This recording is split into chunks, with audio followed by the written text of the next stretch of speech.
The call came into the cruise ship security office at 11:47 p.m. Deck 7, the loud one. A man was fighting. Two officers were holding him down. He was bleeding from his knuckles, and he was screaming something that made no sense to the passengers standing behind the rope. He was screaming about a woman named Miranda. The ship was the Meridian, a 92,000-ton vessel that had left Miami 4 days earlier with 3,800 passengers and an itinerary that included Cozumel, Roatan, and Belize City. By the time it reached the second port, one person would be in a Bahamian jail, another would be in a hospital bed, and the lives of a dozen families would be reframed around a single question that no one had thought to ask until that night on Deck 7. What exactly had Miranda been saying? The couple at the center of it all was Marcus and Diane Hartley. Marcus was 41, a regional sales manager for a medical device company out of Tampa. Diane was 39, a reading specialist at an elementary school in Wesley Chapel. They had been married for 11 years. They had two sons, ages 9 and 6. From the outside, from the photographs they posted and the Christmas cards they sent, and the way they sat next to each other at school events, they looked like the kind of couple that had simply figured it out. The kind that made other people feel like maybe they were doing something wrong. But marriage is not a photograph. Diane had a best friend named Miranda Calloway. Miranda was 38, a former event planner who had been in Diane's life for 16 years, since their sophomore year at the University of South Florida. They had lived together in an apartment near Ybor City. They had weathered breakups, miscarriages, a bankruptcy, and Miranda's divorce, which had come through 2 years before the cruise. They were the kind of friends who finished each other's sentences and who could sit in the same room for hours saying nothing and still feel, somehow, full. Miranda had been part of the Hartley marriage from the beginning. She had been the maid of honor. She had been at the hospital when each boy was born. She had been to every birthday party, every anniversary dinner, every family vacation. Marcus had never liked that. He tolerated it because he loved Diane and because Miranda had been there first. But there had always been something about the way Miranda looked at him, something evaluative and just slightly amused, that made him feel like he was being measured against a standard he would never be shown. He mentioned it to Diane once, early in the marriage. She had laughed and called him insecure. "She loves you," Diane said. "She's just protective of me. That's what best friends do." Marcus had let it go. That was the pattern. He noticed something. He mentioned it. Diane reframed it. He let it go. Year after year, the pattern repeated, and somewhere in the repetition, the thing Marcus had noticed stopped being a question and started being just another part of the furniture of his marriage. What Marcus did not know, could not have known, was that Miranda had been constructing something inside Diane's mind for years. Not all at once. That would have been too obvious. The construction was slow. It was the work of a skilled hand. It began with observations dressed as concern. "Did you notice how he didn't ask about your day?" Miranda would say, usually after a dinner or an event, when Diane was tired and open. "He just talked about himself. He does that a lot, Di." "I noticed you seemed upset at the party," she would say another time. "But he left before you even said anything. He didn't even see. That's weird, right? A husband should see." The observations were always true in the way that partial truths are true. Marcus had not asked about her day. He had left early. He had, on occasion, been absorbed in something and missed a signal. These were not inventions. They were careful selections from the actual texture of a real marriage, extracted and framed. Then came the extrapolations. "You know, my ex used to do that," Miranda would say, "before I knew what was happening, before I saw the pattern." "What pattern?" Diane would ask. But Miranda would shake her head. "It's not my place. Forget I said anything." She never let it go that easily. A few days later, the subject would return in a different shape. "I've been thinking about what I said. I shouldn't have said anything. I just hate seeing you dim yourself for someone who doesn't even notice." The pattern was always the same. Open the wound, withdraw, return with the salve that happened to be made of the same knife. Over years, the message calcified inside Diane. It took the shape of a story, and the story was this. Marcus did not love her the way she needed to be loved. Marcus was not capable of it. Marcus was, in some fundamental way, indifferent to her, and everyone could see it but her. The cruelest part was that the story was not entirely wrong. Marriage is hard. Marcus was, in fact, sometimes distracted. He was sometimes self-absorbed. He was not perfect. But the story Miranda constructed was not about imperfection. It was about malice, about design, about a man who had chosen, deliberately, to withhold. It is a specific kind of cruelty to take the ordinary failures of a human being and turn them into evidence of a verdict. Miranda knew exactly what she was doing. What is harder to understand is why. There were rumors, after the fact, from people who knew her, that Miranda had feelings for Marcus, that the years of manipulation were an act of possessive grief, a way of keeping him at a distance by keeping Diane dissatisfied, that if she could not have him, no one close to him would have him either, that she wanted Diane to leave him, and when Diane wouldn't, she wanted Diane to be miserable enough that the leaving became inevitable. There were other rumors, too, that the manipulation was older than the marriage, that there had been something between Miranda and Diane before either of them met Marcus, something that had been mislabeled as friendship, and that had never been friendship at all, that what looked like jealousy was something more specific, something that did not have a clean name in the language most people use. None of these rumors were ever confirmed. The trial did not resolve the question of Miranda's motive. It only resolved the question of what she had done. The cruise was Diane's idea. It was supposed to be a gift to herself, a birthday trip that also happened to include the boys and Marcus. Miranda had come too, as she always came. The four of them shared a cabin suite on deck 9. The boys had the pull-out, Marcus and Diane had the bedroom, Miranda had the sofa bed in the living area, which she had complained about once or twice, always lightly, always with a laugh, always in a way that cast Marcus as the person responsible for the suboptimal sleeping arrangement. The first 3 days were what cruise vacations always are: food, sun, the performance of relaxation. The boys went to the kids' club. Marcus read by the pool.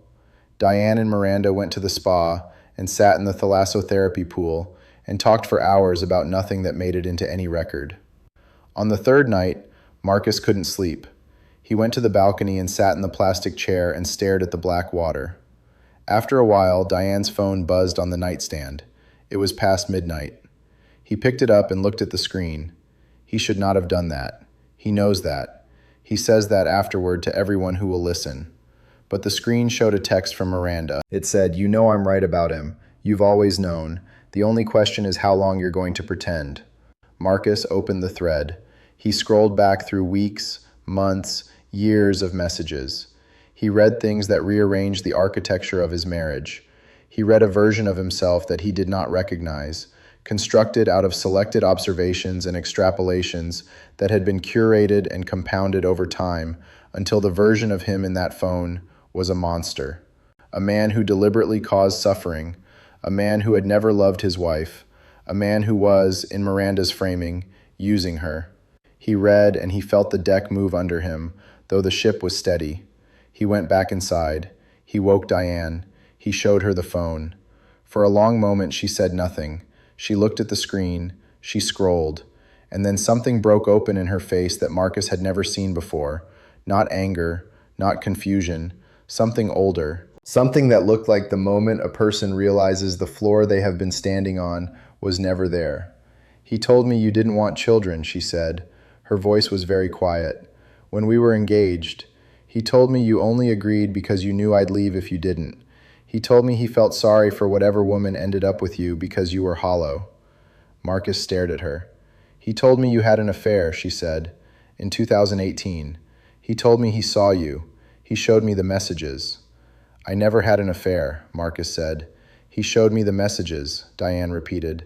"I never told you because I didn't want to destroy what we had. I forgave you. I chose to stay. But I've been staying because of something that never happened." The ship was in port at Roatan. It was 2 a.m. The cabin was very quiet. Miranda was asleep in the next room. Marcus walked out onto the balcony and stood there. The air was warm and wet and smelled like diesel and ocean. He could hear music from somewhere on the ship, a bass line vibrating through the hull. He went back inside. He woke Miranda. He did not wake her gently. The next minutes were a blur. that the ship's security cameras recorded in fragmented, low-resolution pieces. The audio was unclear. What is clear is that Marcus confronted Miranda with what he had read.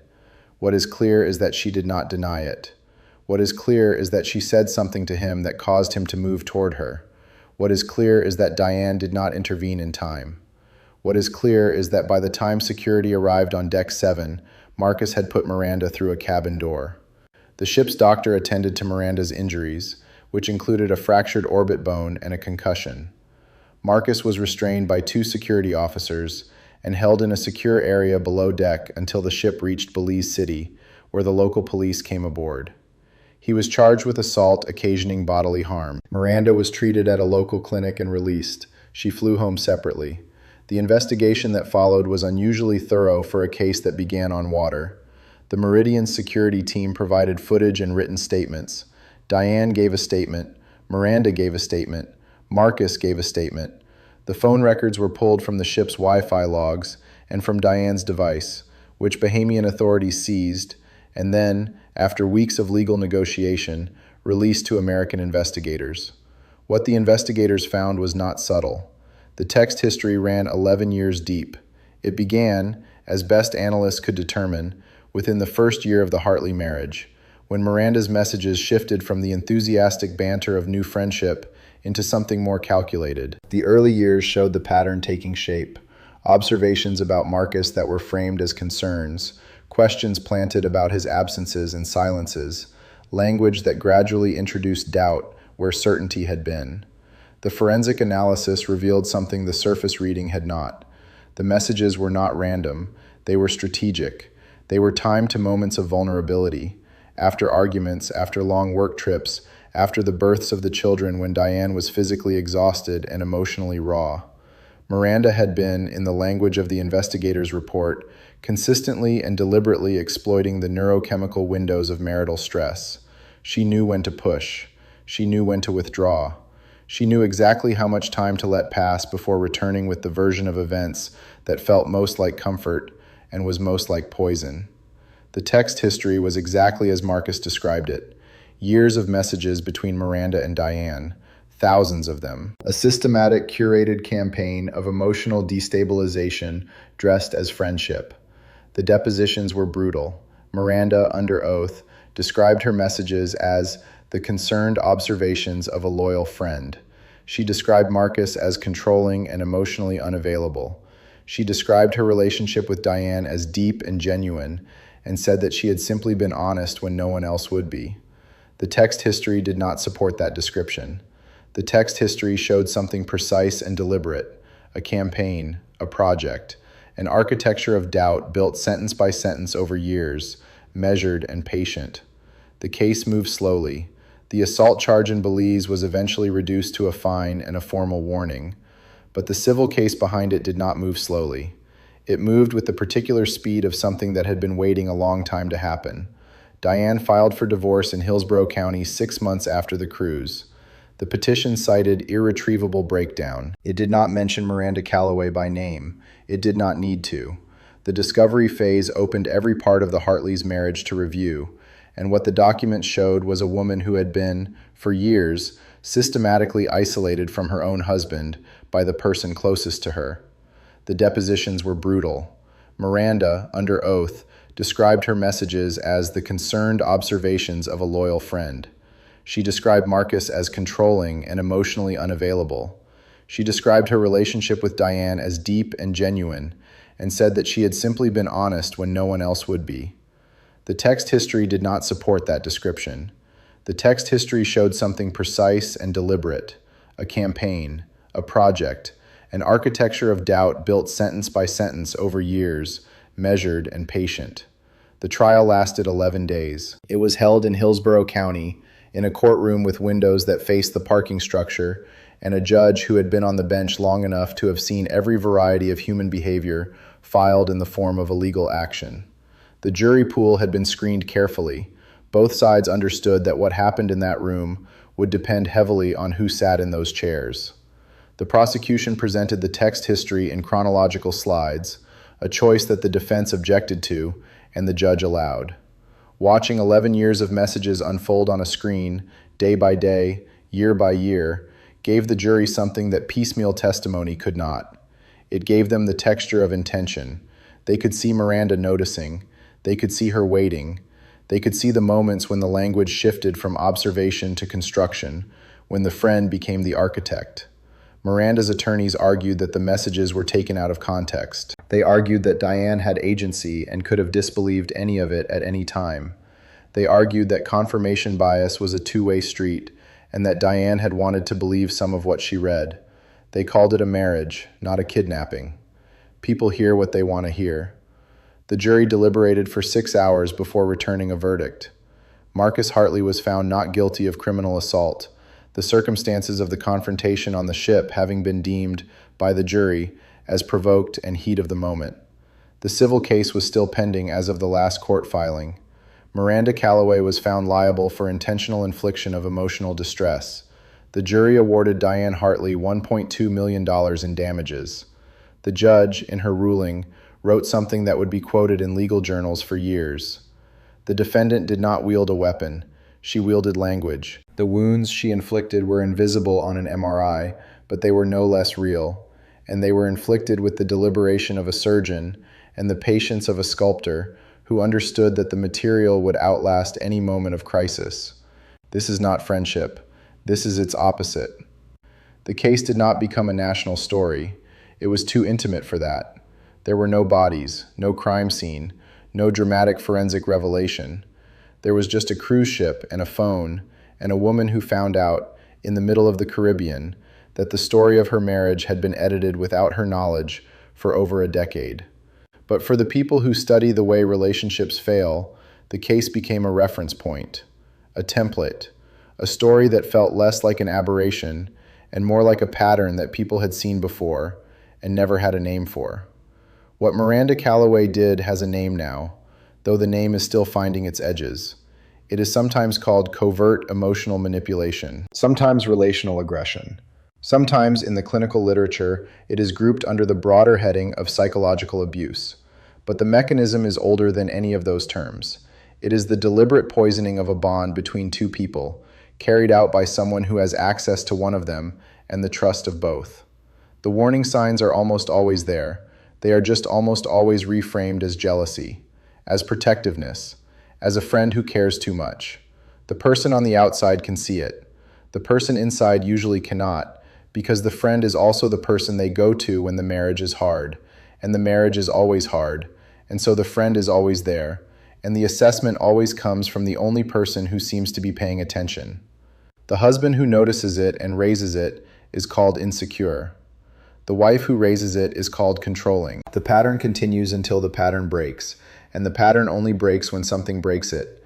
And sometimes the thing that breaks it is a cruise ship, and a midnight phone, and a window of time when the edited version and the original version finally stood next to each other. Marcus Hartley does not talk about the cruise. He has done the therapy. He has the documents. He has the jury verdict and the civil ruling and the bank statement showing the settlement deposit. None of it has given him back the years. None of it has explained to him why a person he considered a friend spent a decade constructing a version of him designed to destroy everything he was trying to build. The last time anyone from the press reached him, he answered the phone and said one sentence: "I have the files. Read them yourself." Then he hung up.